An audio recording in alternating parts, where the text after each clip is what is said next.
Seja bem-vindo ao canal Pastor Carlos Fernandes. Se você é novo por aqui, inscreva-se, curta, comente e compartilhe. Assim você nos ajuda a levar a palavra de Deus para mais pessoas. Agora vamos meditar na palavra de Deus. Que o Senhor te abençoe. Nós estamos estudando o Evangelho de Mateus. Convido os irmãos a abrirem a sua Bíblia, Mateus 7. Vamos meditar no final do Sermão da Montanha, do Sermão do Monte, Mateus 7. Nosso desafio nesta manhã é a busca pela sabedoria, viver em sabedoria. Mateus 7, nós vemos Jesus instruindo os seus discípulos à busca pela maturidade espiritual. E é interessante que nós vivemos uma sociedade que não quer mais envelhecer. Nós vivemos uma sociedade que quer maquiar a velhice e que está postergando cada vez mais o amadurecimento de homens e mulheres. Se você parar para pensar, os seus avós, na idade por volta de 18 anos, já estavam casados, trabalhando e cuidando de uma família. Hoje os filhos estão ficando até os 30 anos dentro de suas casas. O que está acontecendo com esta sociedade, que é a fase mais produtiva, a fase com maior força e garra, as pessoas não estão tendo essa força, essa garra para viver. A palavra de Deus nesta manhã vai nos mostrar que nós devemos buscar a maturidade. Jesus nos ensina isso, fechando o seu famoso sermão, o Sermão da Montanha, Mateus capítulo 7. Acompanhe a leitura da palavra do Senhor nesta manhã para as nossas vidas. Não julguem, para que vocês não sejam julgados, pois com o critério com que vocês julgarem, vocês serão julgados, e com a medida com que vocês tiverem medido, vocês também serão medidos. Porque você vê o cisco no olho do seu irmão, mas não repara na trave que está no seu próprio? Ou como você dirá ao seu irmão: deixe que eu tire o cisco do seu olho, quando você tem uma trave no seu próprio? Hipócrita, tire primeiro a trave do seu olho, e então você verá claramente para tirar o cisco do olho do seu irmão. Não deem aos cães o que é santo, nem joguem as suas pérolas diante dos porcos, para que você não as pisem com os pés, e aqueles, voltando-se, não estraçalhem vocês. Peçam e lhes será dado, busquem e acharão, batam e a porta será aberta para vocês, pois todo o que pede, recebe, o que busca, encontra, e a quem bate, a porta será aberta. Ou quem de vocês, se o filho pedir pão, lhe dará uma pedra? Ou se pedir um peixe, lhe dará uma cobra? Ora, se vocês que são maus sabem dar coisas boas aos seus filhos, quanto mais o Pai de vocês que está nos céus dará coisas boas aos que lhe pedirem. Portanto, tudo o que vocês querem que os outros façam a vocês, façam também vocês a eles, porque esta é a lei dos profetas. Entrem pela porta estreita, porque larga é a porta e espaçoso é o caminho que conduz para a perdição, e são muitos os que entram por ela. Estreita é a porta e apertado é o caminho que conduz para a vida, e são poucos os que o encontram. Cuidado com os falsos profetas, que se apresentam a vocês disfarçados de ovelhas, mas dentro são lobos vorazes. Pelos seus frutos vocês o conhecerão. Por acaso se colhem uvas de espinheiro ou figos de ervas daninhas? Assim toda árvore boa produz frutos bons, porém a árvore má produz frutos maus. A árvore boa não pode produzir frutos maus, e a árvore má não pode produzir frutos bons. Toda árvore que não produz bom fruto é cortada e jogada no fogo. Assim, pois, pelos seus frutos vocês os conhecerão. Nem todo que me diz Senhor, Senhor entrará no reino dos céus, mas aquele que faz a vontade de meu Pai que está nos céus. Muitos naquele dia vão dizer: Senhor, Senhor, nós não profetizamos em seu nome, e em seu nome não expulsamos demônios, e em seu nome não fizemos muitos milagres?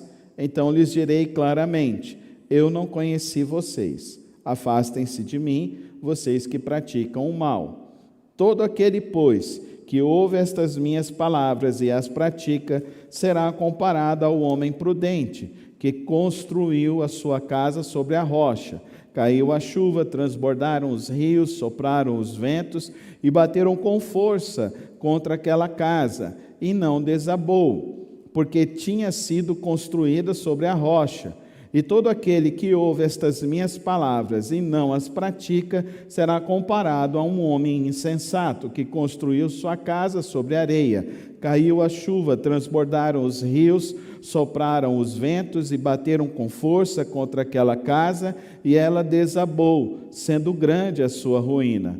Quando Jesus acabou de proferir estas palavras, as multidões estavam maravilhadas com a sua doutrina, porque ele as ensinava como quem tem autoridade e não como os escribas. Senhor Jesus, obrigado pela tua palavra, obrigado por este ensino tão poderoso que temos diante de nós nesta manhã. Que nossos corações e nossas vidas se repousem na tua palavra nesta hora. E, ó Pai, ao anunciar esta palavra, ela venha, Deus, produzir em nós o efeito do teu reino, o efeito que nos conduz, ó Deus, a vivermos a tua vontade. Nos ajude, ó Deus, a compreender o teu propósito, a compreender o teu querer. E que nada, ó Deus, nenhum sofisma, nenhuma opressão espiritual venha impedir nossos corações de ouvir a tua palavra para vivermos a tua palavra. Esta é a minha oração, no precioso nome de Cristo Jesus. Amém e amém. Jesus então encerra esta grande pregação dele, do capítulo 5, 6 e 7, nos desafiando à maturidade espiritual. Os conceitos que ele estabelece são conceitos para a vida humana. Aqui então você pode tirar uma conclusão: Jesus não é um mero filósofo. Jesus é mais do que um filósofo. Ele está ensinando algo que é para a sua vida, para o seu viver. E ele aponta nesse texto que você precisa fazer uma escolha diante dos ensinos de Jesus. Você pode segui-los ou você pode não segui-los. Você tem este livre-arbítrio para a tua escolha. E o grande desafio nesta manhã, querido irmão, é que você possa sair daqui fazendo a escolha de seguir os ensinos de Jesus. Uma coisa que é muito importante de nós olharmos para este texto é justamente no final. No final, o texto nos revela que na audiência não haviam apenas discípulos, mas haviam também escribas, havia também fariseus. E aí você pode entender que Jesus tem um objetivo muito claro de mostrar para aquelas pessoas que estão dentro de uma esfera religiosa, mas que não se comprometem com o reino de Deus, o fato é que elas não estão no reino de Deus. Porque não adianta meramente conhecer a Jesus e dizer, ele é bom. Isso não resultará em nada na sua vida, se você não se comprometer, se você não tomar uma postura diante do ensino de Cristo Jesus. Então, querido irmão e querida irmã, nesta manhã nós vamos ver que Jesus está abordando questões muito importantes sobre a vida. E se você colocar isso no seu cotidiano, isso te levará a ter mais maturidade nos teus relacionamentos, discernimento espiritual e, principalmente, você será amigo da verdade, não amigo da mentira. E aqui é importante que eu e você entenda, Jesus está nos fazendo um chamado. O chamado não é apenas a ouvir, mas é a viver o seu ensino. E isso é completamente diferente de todos os grandes filósofos que estão na época de Jesus. Os filósofos convidavam a refletir. E muitos de nós estamos assim, anestesiados diante deste mundo, anestesiados diante das coisas que estão acontecendo ao nosso redor, e não nos levando a uma prática. O ensino nesta manhã, então, nos levará a entender essa tomada de decisão que nós precisamos ter. Dentro desse aspecto dos religiosos que estão ao redor, nós temos então um grupo religioso que ele se julgava ser o juiz da vida de todas as pessoas. E esses religiosos que se julgavam a ser juiz da vida de todas as pessoas, eles não viviam o que eles exigiam. E aí é o grande problema da igreja moderna, que muitos de nós somos contaminados por uma ideologia do politicamente correto e achamos então que nós não podemos dizer nada sobre a vida de ninguém.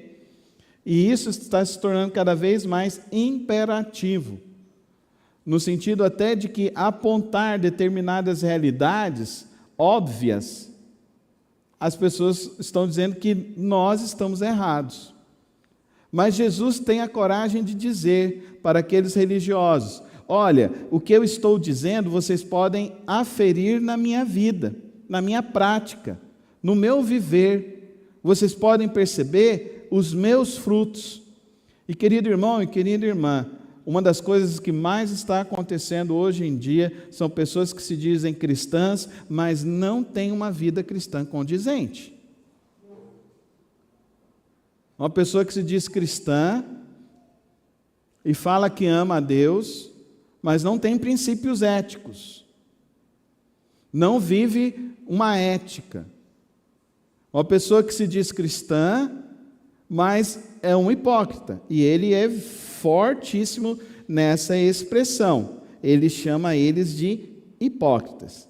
E aqui ele nos mostra de uma maneira assim ainda mais profunda que Jesus não está escondendo nada de ninguém. Então ele fala dos lobos vorazes. Dos lobos vorazes que estão então no meio do povo de Deus, se disfarçando como ovelhas para extorquir e tirar recursos do povo de Deus. Jesus, queridos irmãos, ele não tem nenhuma preocupação se você vai gostar ou não do ensino dele. Porque ele está dizendo para você o que é a verdade. E a verdade de Jesus é incontestável. Amém? Então fala comigo. A verdade de Jesus é incontestável. Não tem esse negócio na cabeça de Jesus que cada cabeça uma sentença. Não tem. Se você seguir, se orienta por isso, você não é cristão. Cada um tem uma opinião. Não tem esse negócio com Jesus. A verdade dele é muito clara, muito óbvia, e eu e você precisamos vivê-la. É muito simples. Mas nós queremos, então, aqueles que podem afagar os nossos pecados, os nossos erros. Jesus não está dizendo nada disso. Ele não está preocupado com nada disso. Ele está preocupado se você realmente quer morar no reino dos céus. Se você quer viver tendo Deus como Rei e Senhor da tua vida. Então, querido irmão e querida irmã, eu quero destacar algumas lições para nós à luz disso. Primeiro ensino, então, que eu queria destacar: o julgamento correto nasce de um coração humilde.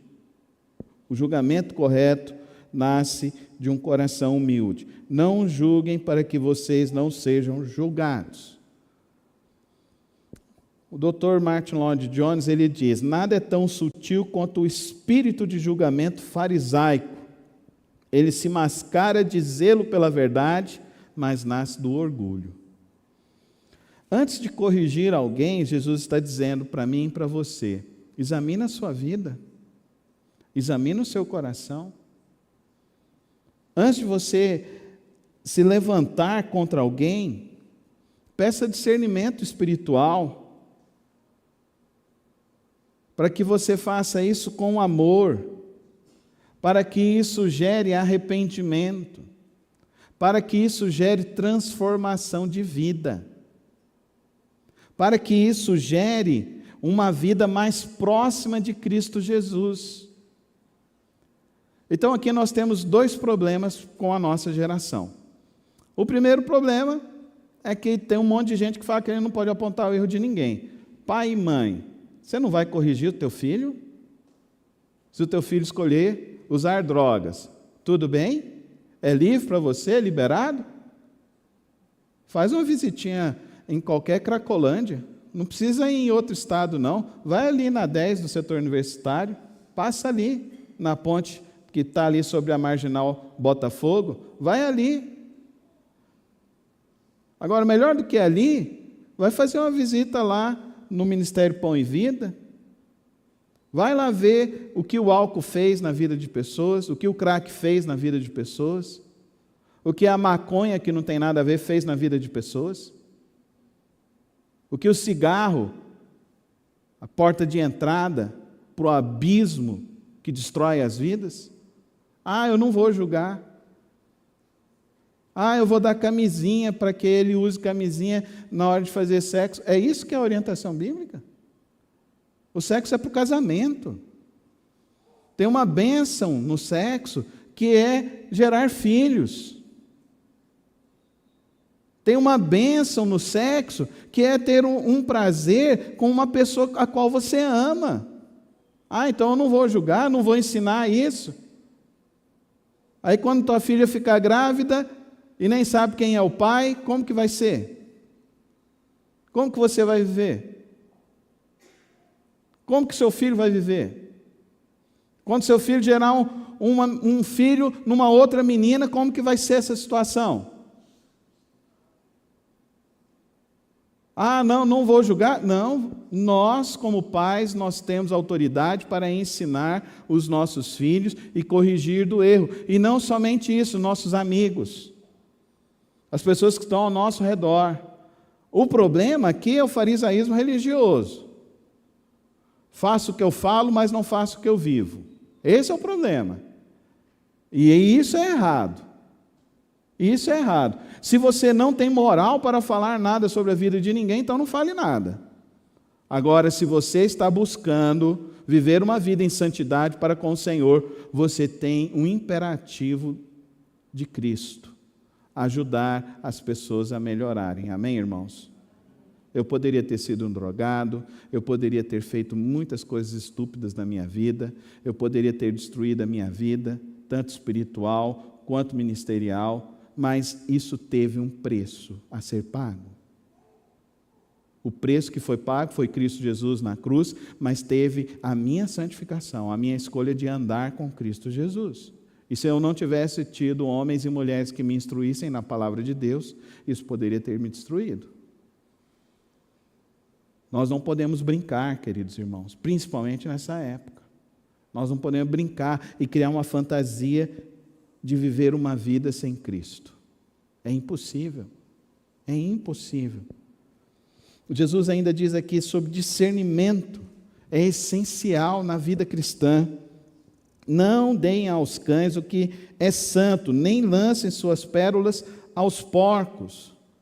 Então Jesus está dizendo o seguinte: compartilhe a sua fé.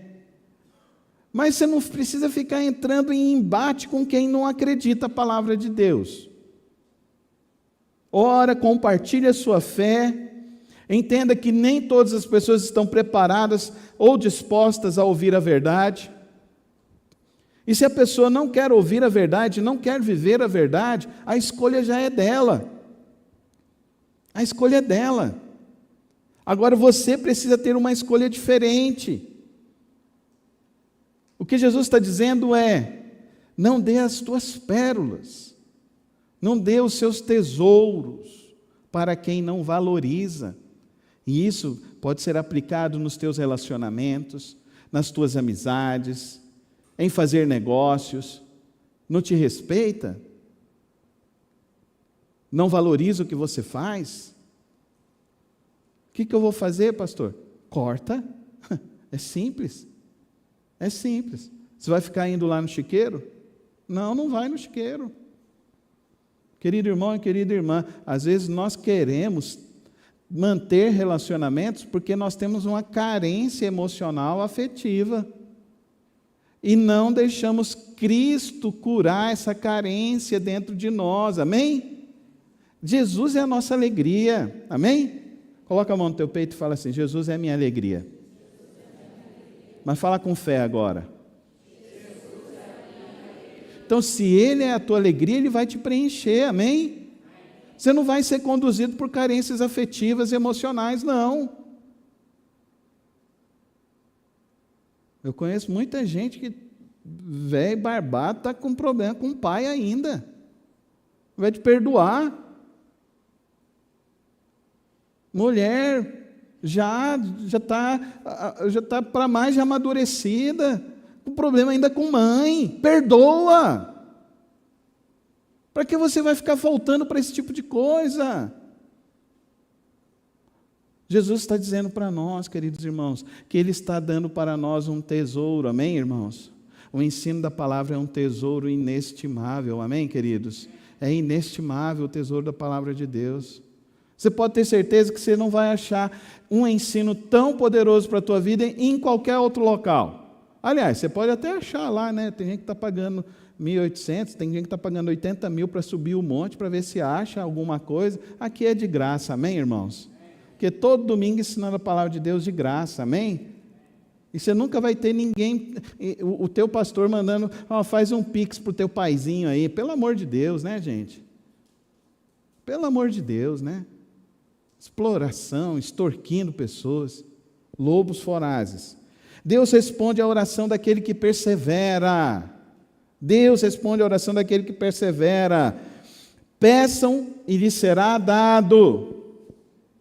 Busquem e encontrarão. Batam e a porta será aberta. O que Jesus está dizendo para mim e para você? Ele está dizendo: Deus é bom. Deus é bom. E além dele ser bom, Ele tem uma disposição em querer lhe abençoar, em ouvir as tuas preces, em ouvir as tuas orações. Agora a pergunta é: você ora? Você busca? Você pede? Você bate na porta de Deus? Alguns anos atrás, uma irmã frequentava a igreja, era recém-convertida e tal. E ela virava e falava assim: pastor, quando eu vou orar, eu não peço nada para Deus. Eu falei: mesmo? Então você é autossuficiente. Não, porque eu não quero dar trabalho para Deus, né? Então você é orgulhosa. Porque você não entendeu o que Deus é. Deus é a tua vida. Nele existimos. Nele existimos. Tem gente que tem dependência de pai, de mãe, tem gente que tem dependência, é viciado em dinheiro, em trabalho. Tem gente que é viciado em prazer, em hedonismo. E o que você precisa entender? O único que pode trazer solução para a tua vida é Deus. Você precisa ser dependente, único, exclusivamente de Deus. Amém? Você é dependente de Deus? Você tem dependência de Deus? Sabe, quando a gente descobre que tem dependência de Deus, é quando a gente sente saudade. Saudade é um sentimento tão profundo dentro da alma humana, tão profundo, e para nós brasileiros, nós criamos até uma palavra, que no inglês não tem, e é engraçado isso, não tem no grego, nem no hebraico. Saudade. Nós brasileiros, nós temos saudade de coisas que nós gostamos, porque nós somos um povo extremamente pele, né? Por isso que a gente gosta de se abraçar, estender a mão. Só na igreja que eu não entendo que vocês ficam com essas repressão de vocês aí. Vocês tinham que ter mais vontade de levantar, abraçar, chegar, conversar um com o outro, entendeu? Tenho certeza que se você estiver numa reunião do seu time lá, os goianos lá, marcou o gol lá, você abraça até quem que você não viu, entendeu? Já viu? Abraça. Eu já fui em estádio, eu vi que povo maluco, né? E levanta, e bom que você está lá no meio, você pula também e abraça os outros também. Homem fedido, suado, cheirando álcool, cheirando cigarro, cheirando maconha, e os homens todos se abraçando lá, chega na igreja, todo mundo bonitinho, cheirosinho, ninguém se abraça. Porque a gente não está tendo as prioridades corretas. Dependência de Deus. Jesus está dizendo que orar é você revelar para a tua alma, para a tua psique, para o teu interior, que você é totalmente dependente daquele que criou o céu, terra e mar. Amém? Aquele que está sentado no trono do universo, e Ele é o teu rei, e você o ouve, você o obedece, e você tem vontade de ouvir a palavra dEle, ouvir as coisas dEle, e tem desejo de andar no caminho dEle. Isso é orar. Martin Lloyd Jones, ele fala que nossa dificuldade não é que pedimos demais, mas que pedimos pouco, e com pouca fé. E com pouca fé.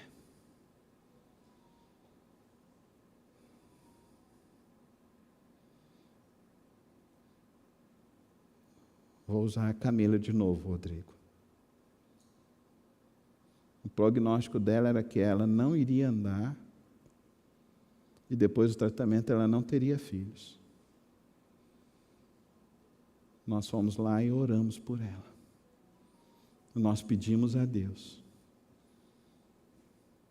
E o nosso Deus faz proezas. Fala comigo, meu Deus faz proezas. Meu Deus faz proezas. Então o nosso Deus nos guarda, amém? O nosso Deus nos livra, entendeu? Então bata na porta de Deus, busque o Senhor, clame o Senhor, ore a Ele, sem cessar,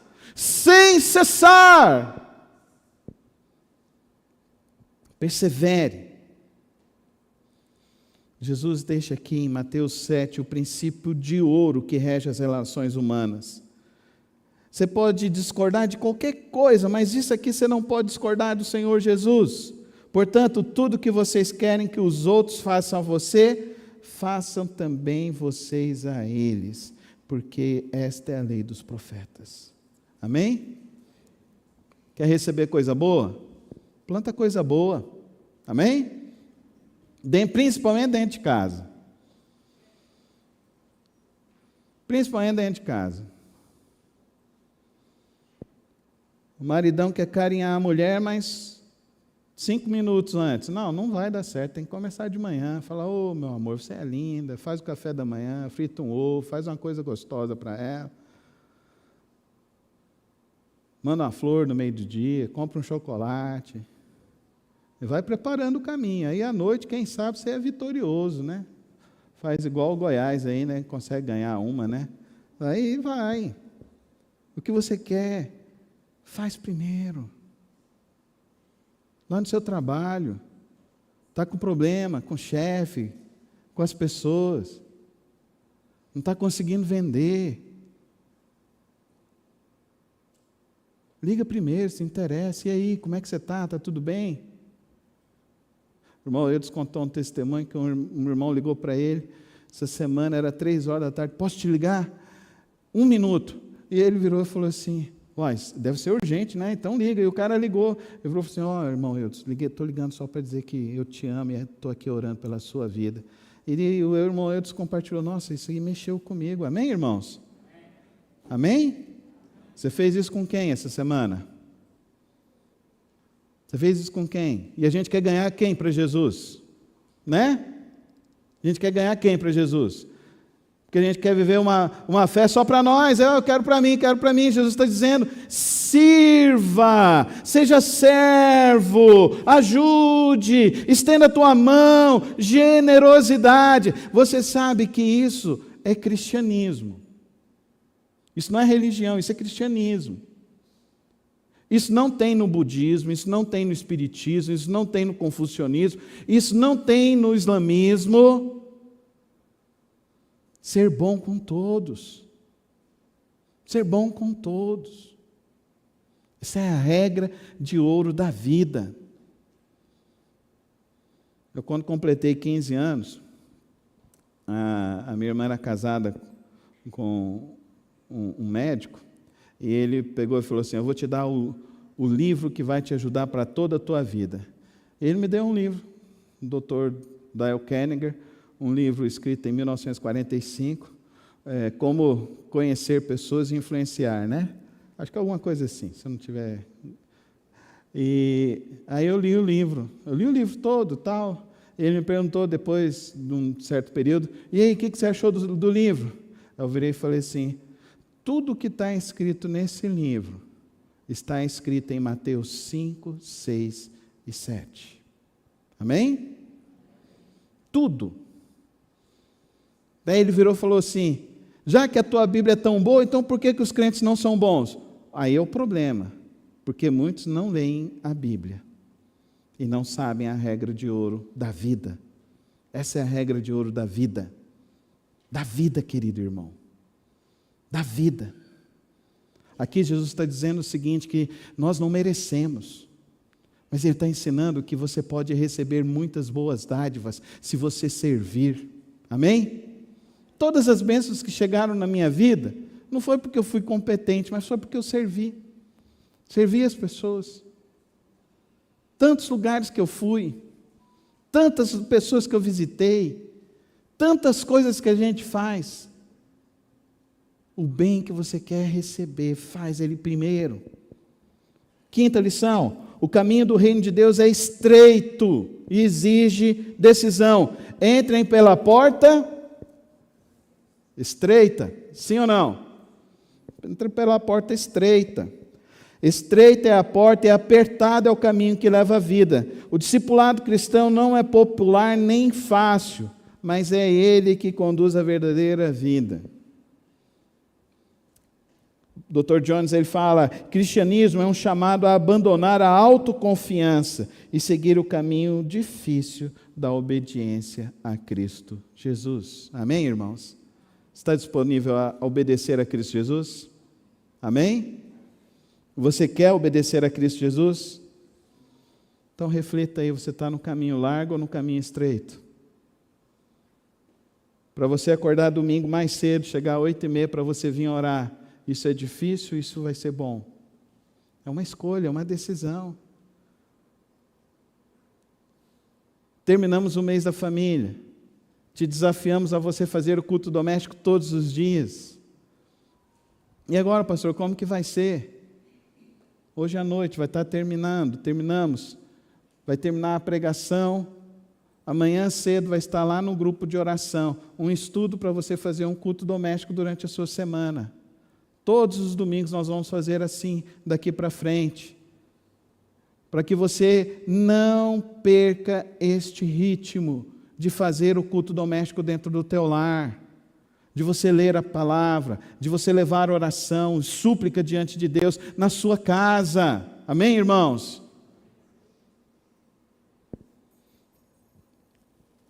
A verdadeira espiritualidade é provada pelos frutos. Pelos seus frutos vocês o conhecerão. Verso 16, pelos seus frutos. Querido, presta muita atenção nesse momento aqui da nossa reflexão.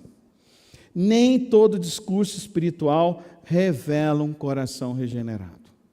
Nem todo discurso espiritual revela uma pessoa que verdadeiramente ama a Deus. Jesus está alertando os falsos profetas. Jesus está alertando a superficialidade religiosa. Então, querido irmão, hoje mais do que nunca, quantos e quantos golpes as pessoas estão caindo aí? Quantos e quantos golpes as pessoas estão caindo aí? Queridos irmãos, pirâmide financeira dentro das igrejas. Não é uma ou duas. E essas mega igrejas, está uma coisa terrível. De arrebentar com a vida das pessoas. Arrebentar. Gente que vendeu apartamento para entrar em pirâmide financeira, que diz que ia dar 15% ao dia. Gente, acredita nisso não. A gente já viu o que foi Avestruz Master, a gente já viu o que foi Boi Gordo, Telex Free. Nós já temos experiência, o Brasil já tem experiência para não cair nesse tipo de coisa. Mas é triste esse país, né? Porque qualquer coisa as pessoas estão caindo, né? E se iludindo nessas coisas. Um monte de golpe, falsos profetas, dentro das igrejas. Examinem os frutos, examinem a vida, examinem o relacionamento familiar, examinem como a pessoa faz para professar a sua fé, como a pessoa vive com a sua fé em Cristo Jesus. E Jesus então encerra Mateus 7, dizendo para nós e fazendo esse alerta sobre como estamos construindo nossa vida. Estamos construindo sobre a rocha ou estamos construindo sobre a areia? A pergunta fundamental aqui no final é essa: o que vai sobrar da tua vida? O que vai sobrar da tua vida? O que vai sobrar da tua casa? O que vai sobrar da tua história? É isso que Jesus termina aqui nos dizendo. E Ele nos faz isso diante dessa parábola. Senhor, eu fiz isso, eu fiz aquilo, eu fiz isso e fiz aquilo.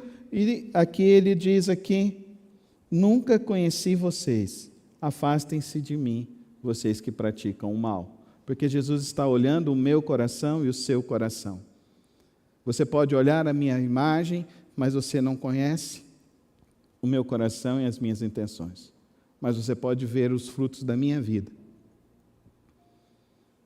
E frutos de vida valem muito. Por isso, querido irmão, persevera na oração, persevera em fazer o bem, persevera em servir a Deus, para que o fruto da sua vida seja de fato um lar na rocha em Cristo Jesus. Enterra toda e qualquer hipocrisia, toda e qualquer falta de fé, porque o fim disso será aniquilado, não sobrará nada. Porque você está construindo sobre a rocha, sobre a areia. E uma coisa muito certa desta vida: a gente pode esperar muitas tempestades, isso a gente pode esperar.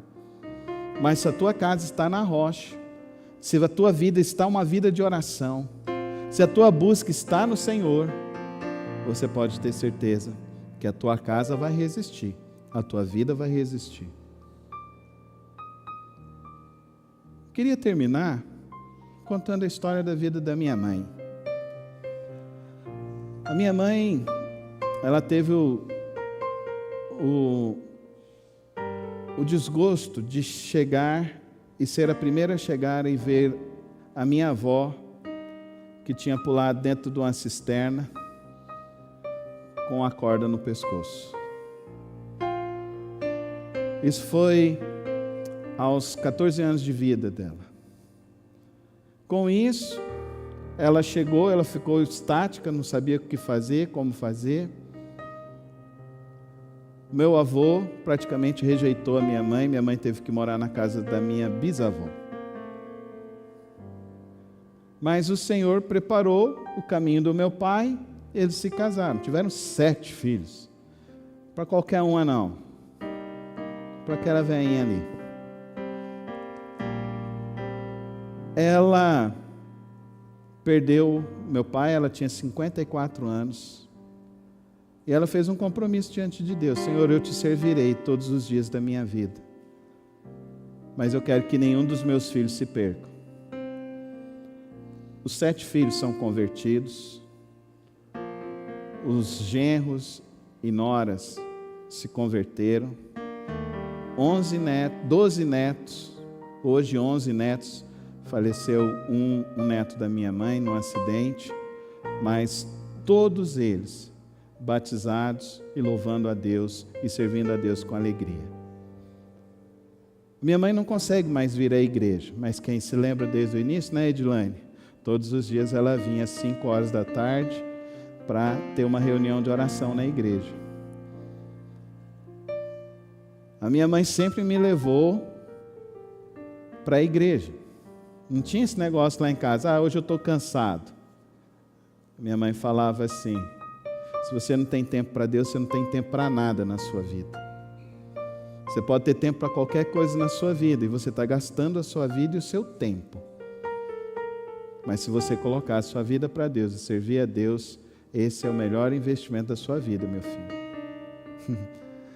Minha mãe lia a Bíblia todos os dias. Todos os dias. Para a gente. Era um capítulo por dia. A gente não podia levantar e sair para ir trabalhar ou ir para a escola sem antes dela terminar de ler a Bíblia. Vou chegar atrasado. Acordasse mais cedo. Tem que ter responsabilidade. Lá em casa era rígido. Na época do meu pai, a gente fazia culto doméstico. E quando fazia o culto doméstico, cantava sempre Louvamos-te, ó Deus, no final.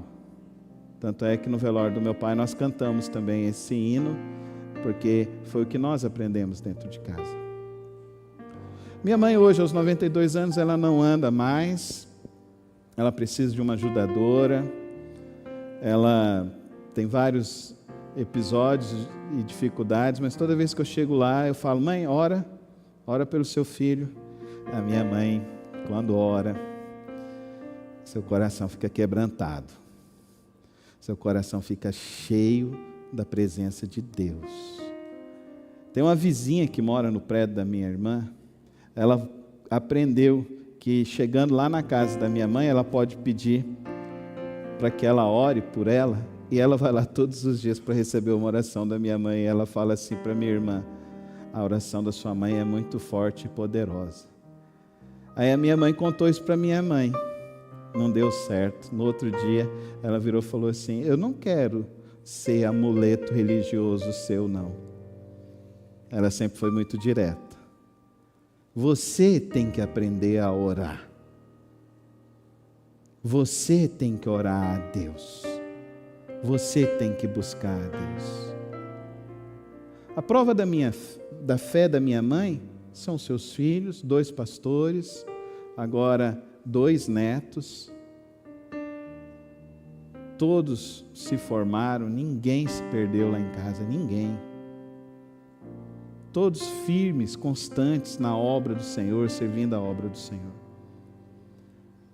Queria deixar esse testemunho para você, querido irmão, querida irmã, de como é bom servir a Deus, de como é bom fazer o bem, de como é bom ter a alegria de estar na presença do Senhor, de como é bom você reunir a sua família para louvar a Deus, de como é bom andar pelo caminho estreito, de você realmente exercer sua autoridade espiritual e mostrar o caminho da palavra de Deus para as pessoas que estão ao seu redor, porque de tudo desta vida o que nós vamos levar será a nossa alma para Deus ou se vamos para o inferno. Jesus nos deixa a escolha. E eu te digo nessa manhã, como é bom construir a casa na rocha. Feche teus olhos, coloca a tua vida agora nas mãos de Deus. E que nessa manhã, se você ainda não tomou essa decisão, você possa tomar essa decisão. A minha vida é tua, Senhor Jesus. Eu viverei para o Senhor. Eu te servirei todos os dias. Eu não quero uma vida superficial. Eu não estou buscando admiração, mas eu quero ser um discípulo verdadeiro e comprometido no Senhor. Viva para Cristo. Martin Lloyd-Jones, ele diz assim: o cristianismo não é um ideal a ser admirado, mas é uma vida para se viver. Viva para Cristo. Pai querido, Pai celeste, obrigado porque nesta manhã, ó Deus, podemos ler a Tua palavra, meditar no Teu Evangelho, conhecer a Tua obra, ó Deus, de uma maneira mais profunda sobre nós. E eu peço, ó Deus, que os nossos corações verdadeiramente se voltem ao Senhor. Que o nosso desejo, que a nossa vontade seja viver para a Tua honra e para a Tua glória. Toma, Deus, cada vida, aqueles que estão tomando essa decisão hoje de andar ao Teu lado, servir ao Senhor. Que, ó Deus, cada um realmente, ó Deus, esteja fazendo isso para a honra e glória do Senhor, Pai. Que o Senhor tire de nós, ó Deus, todas aquelas coisas que nos afastam do Senhor, e o Senhor nos coloque cada dia mais amando a Tua palavra, amando uma vida de oração, amando uma vida, ó Deus, cheia de integridade para com o Senhor, que os nossos frutos sejam frutos para a eternidade, que a nossa vida seja para a eternidade, que nós vivamos, ó Deus, verdadeiramente esta vida poderosa que o Senhor tem nos dado em Cristo, viver para Ti, Te amar todos os dias e Te servir com alegria. É assim que eu oro, ó Deus, que o Senhor nos conduza ao Teu caminho, em nome de Cristo Jesus. Amém e amém. Obrigado por ter acompanhado mais uma das reflexões do nosso canal. Não se esqueça de se inscrever e ativar as notificações aqui no canal. Tem vídeos novos todas as semanas e o podcast na quarta-feira. Que o Senhor te abençoe e te guarde. Até o próximo vídeo.